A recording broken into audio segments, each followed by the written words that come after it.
ఎప్పుడైనా మన health disturb అయినప్పుడే కదా మన ఫ్యామిలీ మెంబర్స్ మన గురించి ఎలా ఆలోచిస్తారో తెలిసేది. Hello! Welcome back to my channel. And I'm so sorry. నా వాయిస్ చాలా వరకు కొంచెం రఫ్‌గా ఉంది. అండ్ అస్సలు బాలేదు. కొంచెం అడ్జస్ట్ అయిపోండి. ఈరోజు సండే. సో, నేను లేచేసరికి 9:30 అవుతుంది. ఎందుకు ఇంత లేట్‌గా లేచాను అంటే నాకు 103 ఫీవర్ ఉంది 3 డేస్ ఇంకా. అండ్ ఇప్పుడు కూడా నా వాయిస్ ఇలానే ఉంది. అస్సలు సెట్ అవుతలేదు. 2 డేస్ కంటిన్యూయస్‌గా వామిట్స్. నీళ్లు తాగినా కూడా బయటికొచ్చేస్తూ ఉండే. అంతలా వామిట్స్ అవుతుండే. దీంతో పాటు లో బీపీ అయిపోయి లో బీపీ ఎంత అంటే 90/60కొచ్చేసిందన్నమాట. ఇలా ఉండింది నా సిట్యుయేషన్ లాస్ట్ థర్స్‌డే ఇంకా. ఇక్కడ లేచిన వెంటనే ఫ్రెష్ అప్ అయ్యాను. అండ్ ఫ్రెష్ అప్ అయ్యేసి కొంచెం నన్ను నేను ఆ మూడ్‌ని ఇంకా బయటికి రావడానికి ట్రై చేస్తున్నా. ఎందుకంటే ఈరోజు ఫీవర్ కొంచెం తగ్గుతుంది. బట్ సుస్తు and low BP, body pains అయితే అలానే ఉన్నాయి. సో, అయినంత రెస్ట్ తీసుకుంటున్నా. 3 డేస్ ఇంకా రెస్ట్‌లోనే ఉన్నాను గాబట్టి, ఇంట్లో పనులు ఏది చేయడం లేదు. కానీ ఆన్ టైమ్ అన్ని పనులు వాటికవే జరిగిపోతున్నాయి. ఎందుకు అని నేను చెప్తాను. 3 డేస్ ఇంకా ఇలానే చింపిరి జుట్టేసుకొని హాస్పిటల్ బెడ్ మీద ఉండి విసిగిపోయాను. సో, నన్ను నేను కొంచెం రిఫ్రెష్ చేసుకోవాలని ఈరోజు ఎలా అయినా గట్టిగా ఫిక్స్ అయ్యాను.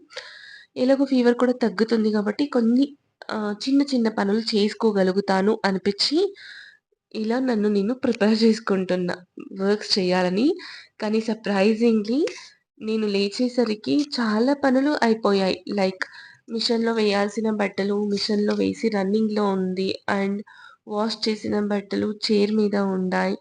అండ్ ఆల్సో ఇల్లు మొత్తం క్లీన్‌గా ఉంది. డస్టింగ్ అంతా అయిపోయింది. అండ్ కిచెన్ చూసారా? ఎంత క్లీన్‌గా ఉందంటే అమ్మ బాబోయ్! ఇలా కూడా పెట్టుకుంటారా అనిపించింది. Without anyone's help.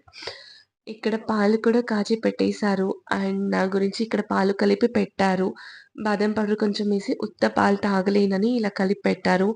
And ఫ్లాస్క్‌లోకి warm water వేసి పెట్టారు. అండ్ ఆల్సో వాష్ చేసిన బట్టలుంటే అవి కూడా ఇక్కడ డ్రై చేసేసారు. అంటే పైన వేస్తే ఎక్కి దిగడం నాకు కష్టమవుతుందని ఇంటి ముందరే ఇలా తాడులు కట్టి ఇక్కడ డ్రై చేసేసారు. ఇవన్నీ ఎవరు చేశారా అని అంటే రిషి అండ్ మా ఆయన 3 డేస్ ఇంకా కంటిన్యూయస్‌గా ఇంటి మొత్తం ఏదైతే పనుందో అంతా వాళ్ళే చూసుకుంటున్నారు. నాకు ఏ వర్క్ కూడా ఇవ్వడం లేదు. అండ్ నేను చేస్తానన్నా చేయనివ్వడం లేదు. ఇది చూడగానే చాలా హ్యాపీగా అనిపించింది. మేబీ అంత పర్ఫెక్ట్‌గా చేయకపోవచ్చు కానీ వాళ్ళు నా గురించి చూపించిన ఈ కేర్ ఉంది చూసారు. చాలా హ్యాపీగా అనిపించింది ఈ కేర్ చూసినంక. నేను వాళ్ళు పనులు చేసుకుంటుంటే ఒక చిన్న క్లిప్ తీశాను. బట్ నా మెమోరీకి కానీ అంత పర్ఫెక్ట్‌గా లేదు. కానీ నా ఇష్టానికి తీసుకున్నా. ఇవన్నీ చూసినంక ఎక్కడో ఒక చిన్న ఎమోషనల్ ఫీల్ అనిపించింది. ఎంతవరకు అయినా హెల్ప్ చేస్తారు గానీ, మా ఆయనకసలు పనులు చేయడం కూడా రాదు.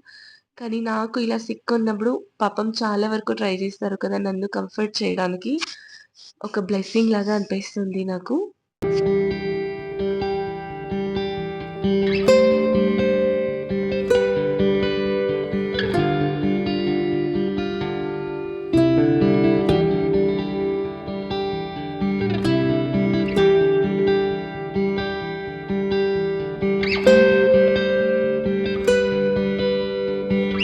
ఇక్కడైతే వార్మ్ వాటర్ తాగేసాను. అండ్ ఇక్కడ పాలు నేనైతే పాలు అస్సలు తాగలేను. అది తెలిసి ఇలా కొంచెం బాదం పౌడర్ మిక్స్ చేసి పెట్టారు.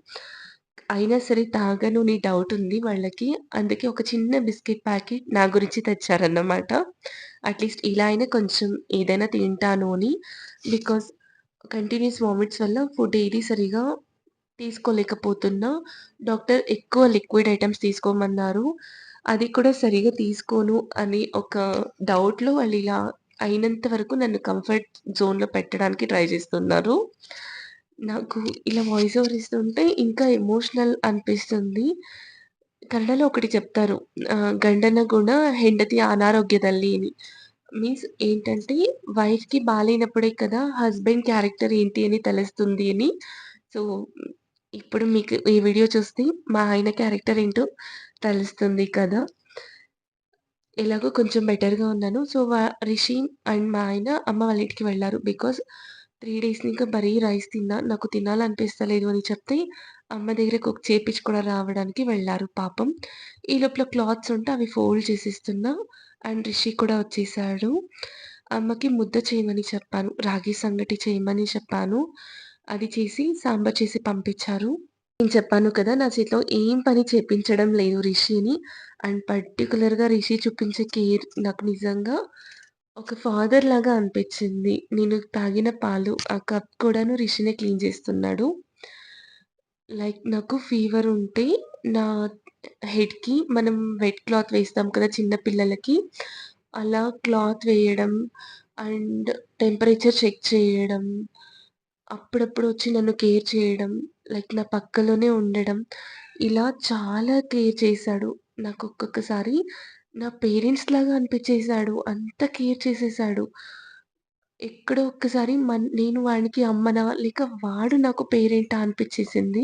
అండ్ థర్మోమీటర్ చూస్తే నా పక్కలోనే పెట్టింటాడు. అండ్ ఇప్పుడు ఎలాగో కొంచెం బావున్నాను కాబట్టి నెక్స్ట్ వీక్‌కి కొన్ని ప్రిపరేషన్స్ చేసుకుందాం అన్నట్టుగా పుల్లటికు ఇక్కడ పెరుగులో బియ్యం నానపెట్టాను. అండ్ ఇడ్లీకి కూడా ఇక్కడ పప్పును అండ్ బియ్యం నానపెట్టి పెట్టేసాను. అండ్ ఆల్సో నెయ్యి చేసుకుంటున్నా. ఎవ్రీ సాటర్‌డే నెయ్యి చేస్తా అని చెప్పాను కదా! బట్ ఆ సిట్యుయేషన్ వల్ల ఇప్పుడు చేస్తున్నాను. అండ్ పిండి కూడాను వేసి పెట్టేసుకుంటే నాకు ఈ వీక్‌లో కొంచెం మార్నింగ్ టిఫిన్ టెన్షన్స్ ఉండదు. అండ్ ఆల్సో ఈ సిట్యుయేషన్స్‌లో నేను వేరే వేరే టిఫిన్స్‌ని అస్సలు చెయ్యను అని కూడా నాకు తెలుసు. బికాజ్ నాకు ఫీవర్ అంతలా ఉన్నింది. అండ్ ఆల్సో ఆ ఫీవర్ వల్ల నా బాడీ చాలా వరకు ఎఫెక్ట్ అయింది. అందుకే కొంచెం ఈజీ థింగ్స్‌ని నేను ఇక్కడ చేసుకోగలుగుతున్నా. అండ్ ఇప్పుడు కూడా చూసారా రిషి వచ్చి నా టెంపరేచర్ చెక్ చేస్తున్నాడు. ఇలా బ్యాటర్స్ అంతా వేసి పెట్టేసిన తర్వాత నాకు నెక్స్ట్ ఏం కావాలో ఒక మీల్ ప్రిపేర్ చేసుకున్నా. అండ్ నెయ్యి కూడా చేసి పెట్టేసాను.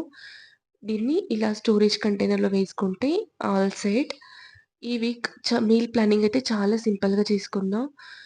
కంటిన్యూయస్‌గా 3 డేస్ ఇంకా పడుకొనే ఉండడం జరిగింది కదా! అండ్ టాబ్లెట్స్, ఆ మెడిసిన్ వల్ల ఎందుకో చాలా అప్‌సెట్‌గా అనిపిచ్చి, ఇలా ఒక డ్రాయింగ్ చేసుకుందామని రిషి బుక్ తీసి ఇక్కడ కలరింగ్ చేస్తున్నా. కొన్నిసార్లు ఇలా చేయడంలో కూడా నేను ఒక చిన్న హ్యాపీనెస్‌ని ఫీల్ అవుతాను. ఇదైతే చిన్న పిల్లలు చేసే పని అని మీకు అనిపియవచ్చు గానీ, ఒక్కసారి మనకు మనస్సుకి నచ్చిన పని చేస్తే దాంట్లో అయ్యే రిలాక్సేషన్ చాలా వరకు మనల్ని బెటర్ చేస్తుందని నేను బిలీవ్ చేస్తాను. అందుకే ఇప్పుడు నేను దాన్నే ఇక్కడ ఫాలో అవుతున్నాను.